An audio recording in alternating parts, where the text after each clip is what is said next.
Arestado rin ang isang 22-year-old na tricycle driver na wanted sa kasong slight physical injury sa isang mall sa barangay Villasis sa Santiago City. Ayon sa mga otoridad, ang pagkaresto ay sinagawa ng pinagsanib na puwersa ng City Mobile Force Company o CMFC bilang lead unit at Police Station 1. Itinagong suspects alias na June, isang binata at residente ng Purok 5 Osmeña Street, Barangay Villasis, Santiago City. Inaresto ang akusado sa bisa ng warrant of arrest na inisyu noong June 8, 2026 para sa kasong slight physical injuries.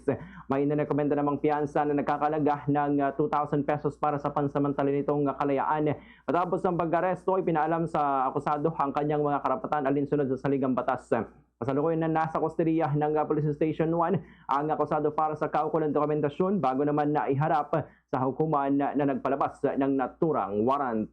Fast sa Radyo Bombo!